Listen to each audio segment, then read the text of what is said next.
La paz del Señor, hermanos. Les habla el hermano Jesús López del Ministerio de Evangelización Prisioneros de Cristo. Hace algunos días, leyendo en la National Geographic, encontré un artículo sobre la Segunda Guerra Mundial y dice lo siguiente: pero las cubiertas ya estaban llenas de muertos y heridos que regresaban del combate en Normandía. Habían muertos por todos lados. Quise tomar una última fotografía de la playa llena de humo. Esta fue mi última oportunidad, pero ya no volví, ya no pude. Este artículo lo escribió Robert Capa, nombre ficticio. Su nombre real era Andre Friedman. Estas escenas ocurrían en cada uno de los combates que existían, donde muchas personas morían. En algunas ocasiones preferían, era muy difícil enterrar los muertos, preferían quemarlos. En este caso fue en el mar. Muchos peces, tiburones se alimentaron de la carne de estas personas, pero cuando eran valles grandes, donde había un enfrentamiento, muchos pueblos decidían quemarlos, como les comentaba, o decidían dejarlos ahí. Llegaban las aves de rapiña y era una hediondez terrible. Siglos atrás hay un hecho muy parecido que se encuentra en Ezequiel 37 del 1 al 14 y dice la palabra de Dios: la mano de Yahvé se posó sobre mí. Yahvé me hizo salir por medio de su espíritu, me depositó en medio de un valle que estaba lleno de huesos humanos. Me hizo recorrer el valle en todos los sentidos. Los huesos esparcidos por el suelo eran muy numerosos y estaban completamente secos. Entonces me dijo: hijo de hombre, ¿podrán revivir estos huesos? Respondí: Yahvé, tú lo sabes. Me dijo Yahvé: profetiza con respecto a esos huesos y les dirás: huesos secos, escuchen la palabra de Yahvé. Esto dice Yahvé a estos huesos: haré que entre en ustedes un espíritu y vivirán. Pondré en ustedes nervios. Haré que brote en ustedes la carne. Extenderé en ustedes la piel. Colocaré en ustedes un espíritu y vivirán y sabrán que yo soy Yahvé. Palabra del Señor. Te alabamos, Señor. Es interesante.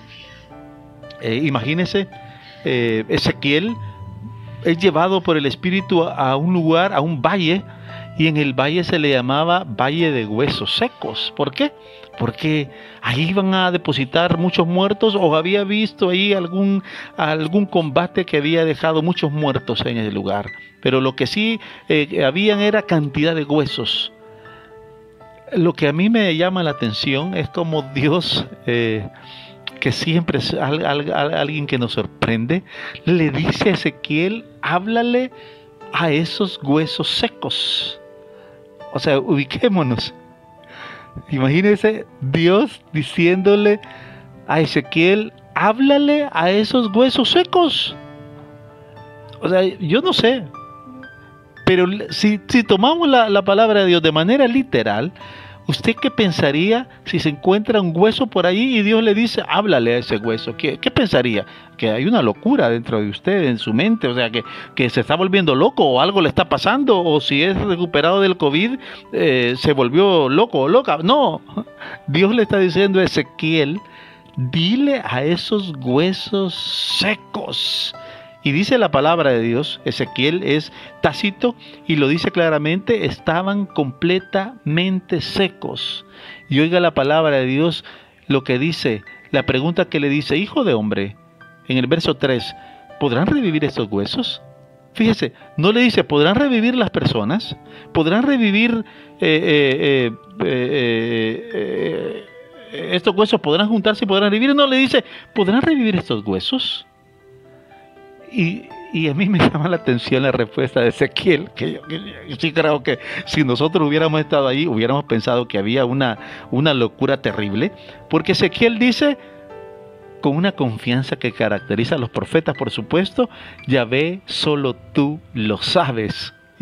Ya viendo Ezequiel entrando a esa plática que es fuera de toda normalidad, digamos, ¿verdad? Porque lo que Dios le estaba planteando a Ezequiel está fuera de toda normalidad. Háblale a los huesos y esos huesos pueden revivir. ¿Crees tú que pueden revivir? ¿Solamente tú lo sabes? Ok, entonces si ya habiendo entrado a esa plática de otra dimensión, porque no es de esta dimensión seguramente, oiga lo que le dice de Dios, ok, entonces profetiza con respecto a esos huesos. Profetiza con respecto a esos huesos y les dirás: huesos secos. Imagínense, huesos secos. Era la profecía, era la manera que iba a profetizar. Dile: profetiza a esos huesos secos. Seguramente ahí había pasado una catástrofe ahí, seguramente ahí había pasado cualquier cosa, había desolación, había tristeza, había desesperación, cualquier cosa había pasado en ese valle, ¿sí? Valle de muertos llamarán en otro lado. En los salmos dirá: aunque pase por valles oscuros, valle de muertos le llamarán en otros salmos, ¿sí? Había pasado ahí una catástrofe, muerte, dificultades, cualquier cosa, ¿sí? Desolación, tristeza, soledad, depresión, necesidades terribles. En 1917 dicen que cuando estaba la peste en España, hubieron cantidad de muertos que no hallaban cómo enterrarlos o quemarlos. El ejemplo que yo leí anteriormente en Normandía, aparece que solamente habían muertos. O sea, él solamente decía, Robert Capa, encontré solamente muertos. Pues esa escena, ¿sí?, es la que mira Ezequiel, donde mira solamente huesos. Ahí solamente se podía respirar muerte. Pero Dios transforma eso. ¿Por qué? Porque nuestro Dios es el Dios de la vida. ¡Qué belleza nuestro Dios! Sí, por eso nosotros tenemos un Dios que da la vida incluso a los muertos, incluso a los huesos. ¿Sí? Porque nosotros no tenemos un Dios de muertos, tenemos un Dios de vivos. Y estamos pasando esta pandemia donde muchos de nosotros solamente miramos tristeza, soledad, necesidad. Miramos solamente eso. Pero ojo, tenemos un Dios que da vida. Esa es la diferencia en que nosotros tenemos que pensar. Sí, no tenemos que cerrar nuestros ojos y decir: no existe la necesidad, no existe la enfermedad. Sí, existe la necesidad, existe la enfermedad, hay soledad, hay depresión, hay desolación, existe eso, pero nosotros tenemos el Dios de la vida, el Dios de Abraham, el Dios de Isaac, el Dios de Jesucristo, el Dios de la Virgen María, llamado el Yahvé de los ejércitos. Es el Dios que da vida inclusive a los huesos.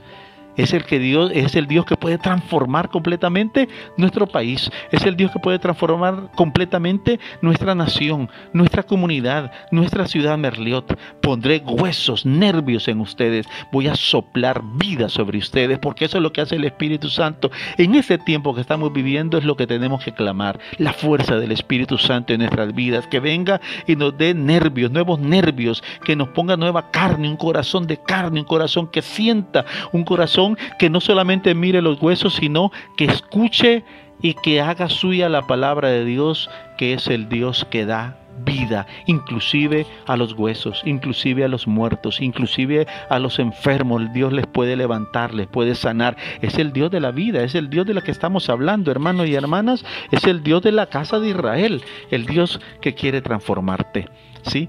Escuchemos a Dios. Escuchemos a Dios. Cuando estés en tu hogar y esté la prueba en tu hogar, escucha la palabra de Dios que dice: dile a ese problema, dile a esos huesos secos, dile a esa necesidad, dile a esa enfermedad: Él es el Dios de Israel, el Dios poderoso, el Dios que me ama, el Dios que envía su Espíritu, y ordénale y di: huesos secos, levántense. Huesos secos reciban carne, huesos secos reciban el Espíritu de Dios, para que Dios sea el que transforme nuestra vida, para que Dios sea el que transforme nuestro corazón, para que Dios sea el que transforme todo lo que está a mi alrededor. Debemos de estar dispuestos a escuchar la voz de Dios. ¿Qué es lo que Dios quiere de nosotros? ¿Querrá Dios que estemos siempre en la soledad, en la tristeza, en la necesidad, en el abandono? ¿O querrá Dios que nosotros le creamos a Él, que es el Dios de la vida, que es capaz de hablarle aún a nuestros huesos secos? Hermano y hermana, si tienes un hueso, si sientes que hay huesos secos en tu corazón, que no están llenos de nervios, llenos de carne en tu cuerpo, ordénales y dile: Dios, el Dios de Israel está conmigo. Reciban el Espíritu Santo, clamen el Espíritu de Dios y transformará completamente.